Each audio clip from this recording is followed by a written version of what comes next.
The Interstate Bridge provides a critical connection between Oregon and Washington that supports local jobs and families and is a vital trade route for regional, national, and international economies.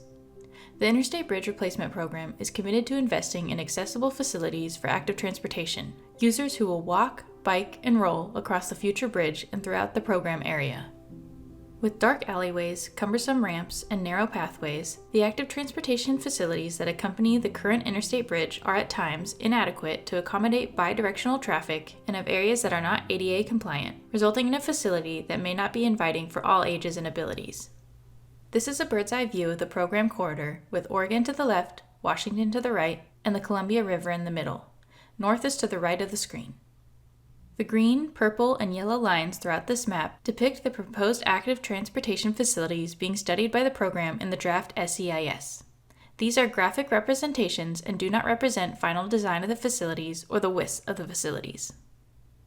The green lines represent new two-way shared-use paths, the purple lines represent new two-way sidewalks, the yellow lines represent new one-way bikeways, the white rectangles represent new or replaced crosswalks, the solid pink lines represent existing trails, and the dashed pink lines represent future trails outside the IBR program area. The light rail transit facilities are represented by the orange lines.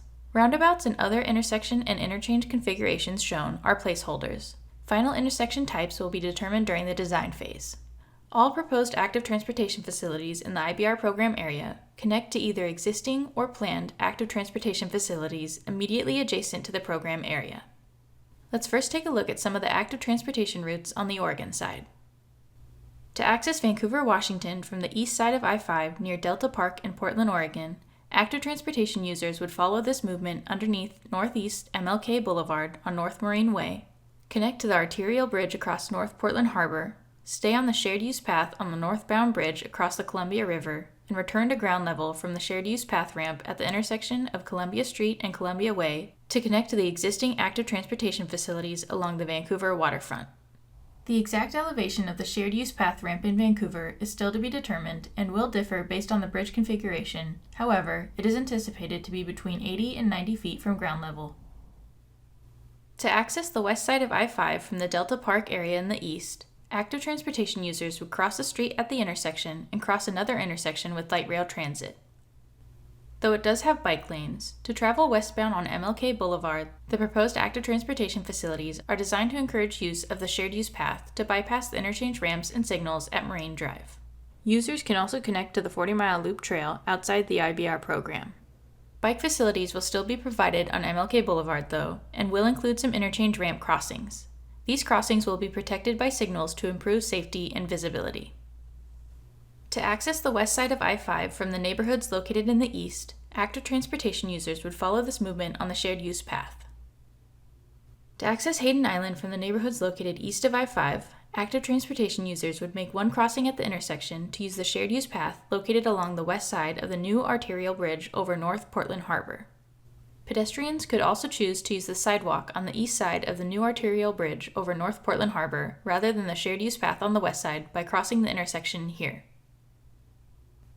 To access light rail from the neighborhoods east of I-5 in Portland, active transportation users would follow this movement to the existing Expo Center light rail station to the west side of I-5. Active transportation users could also continue past the Expo Center transit station on the shared-use path along Expo Road toward the Kenton neighborhood and the existing Delta Park/Vanport light rail station. Active transportation users traveling northbound toward Hayden Island from the south could continue straight to the interstate bridge toward Vancouver or follow a path along the arterial street down to West Hayden Island to access local businesses, the new Hayden Island light rail station, shopping, and neighborhoods. Now let's take a look at some of the active transportation routes on the Washington side. Active transportation users traveling from Vancouver to Portland would use the existing on-street bicycle lanes or sidewalks on Columbia Street and travel up the shared-use path ramp onto the interstate bridge at the intersection of Columbia Way. Users could then continue straight onto the arterial bridge at Hayden Island, crossing the new intersection and traveling under MLK Boulevard to connect with Delta Park or continue east along Northeast Union Court to MLK Boulevard. Active transportation users traveling along the existing Renaissance Trail from the west or east or from the land bridge over SR-14 could access the new light rail station at the Vancouver waterfront, or connect with the shared use path ramp at the Columbia Way/Columbia Street intersection and follow the same path described for users traveling to Portland. Active transportation users traveling from the east side of I-5 in Vancouver, Washington could cross over I-5 at Evergreen Boulevard and travel downtown on Main Street to a shared use path along the Main Street extension, cross the intersection with W 3rd Street, cross Columbia Way, and connect with the shared use path ramp at the Columbia Way/Columbia Street intersection to access the bridge. Active transportation users traveling from the east or west of I-5 in Vancouver could travel along Evergreen Boulevard to access the new light rail station at Evergreen. The IBR program also includes an active transportation-focused community connector to better connect downtown Vancouver and Fort Vancouver that will be located south of Evergreen Boulevard. Active transportation users traveling from Vancouver to Hayden Island would use the shared use path ramp down to street level north of Hayden Island Drive and connect with the street network to access transit or businesses and shopping to the east and west. The exact elevation of the shared use path ramp on Hayden Island is still to be determined and will differ based on the bridge configuration. However, it is anticipated to be between 50 and 55 feet from ground level. Throughout the program area, there are existing and proposed active transportation facilities along the roadways to connect the east and west sides of I-5. These facilities are proposed to be a combination of sidewalks, bike lanes, and shared use paths. There are also north-south routes for active transportation users on Hayden Island. The active transportation investments we explored today will strengthen the connection between our communities by providing safe and accessible options to walk, bike, and roll.